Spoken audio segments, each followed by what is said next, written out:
welcome to WEF 2019 and also to HCL at Davos. My pleasure. Yeah, nice to be here. The globalization 4.0, I mean, how do you relate that back to your business? Well, it's interesting in that as I kind of interpret the whole globalization 4.0 concept is it's really about the fracturing of the normal global behaviors that we've been used to over the last couple of decades. Right. So the question is, how does that affect the sort of business we do or our customers do? And I think business, I get the sense here that business will continue to want to operate on a global basis. I think too many companies have experienced that and benefit from it, so they will continue to find ways to bridge what might be political fractures and continue to be able to service customers on a global basis. And I think that's what customers want as well. You touched upon AI, artificial intelligence, as one of the themes that's kind of really taking rounds here at the World Economic Forum. What are your thoughts around human-machine harmony, and how is that going to play a role in the coming decade? This is, for us, a very important theme because our view on this generally is that technology should be focused on innovation for good. And sometimes I think that overriding theme can get lost in this. And it's very relevant to the human-machine interface. So our view is that a lot of what AI brings is enhancement and support for the human in the activities that they're performing. And that should really be the focus of the innovation. It's not so much about how you take people out of the equation, it's how you help people do better at what they're trying to get done, how you support what they need, and the human stays central to that equation. I mean, you talk about humans being at the center of the equation. What are the new skills that you're foreseeing that would be required to be successful in the coming decade? I think for technologists, it's all about understanding these new technologies, these new algorithms and how they get developed and what drives them. And I think fundamentally that comes back to data.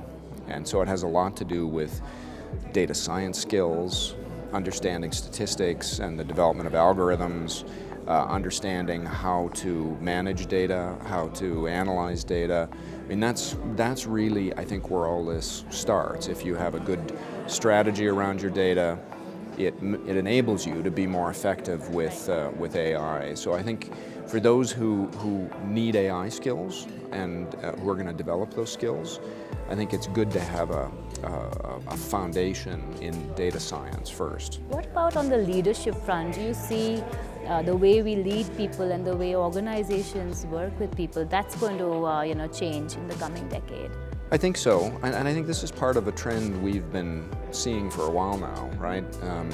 The nature of work is a little different. How we collaborate is different. It's not just the kind of traditional methodologies and modes where we all collect in an office building and get to meet with each other. Everything's much more disparate. We're using electronic forms of collaboration to a much greater extent.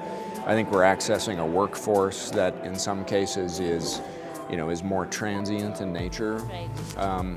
But through all that, I think it's still very important to maintain a corporate culture, to maintain a sense of mission. The values of the company still become very important. And I think that again comes back to a bit of a human-centered concept where leadership still has to be about the people and what they need to feel included and motivated. A large part of your workforce possibly is the millennial workforce. So what would be your advice for the millennials for the coming decade? Well, that is very much about a continuous learning theme. I think anybody who's entering the workforce now has to be prepared for a lot of change over their career. And I think embracing that and wanting to have a career that's about continuous learning and being prepared to shift as opportunities present themselves is extremely important. So I think it starts with having a mindset that embraces change.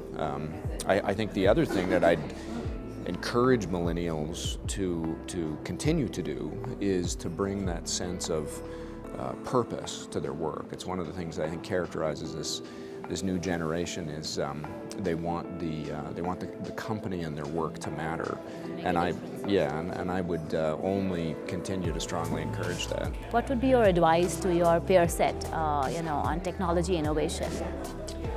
Well, I think has a lot to do with not getting too caught up in just the technology, but something I said earlier about making sure you have a sense of mission. I think it's very important to the process of innovation.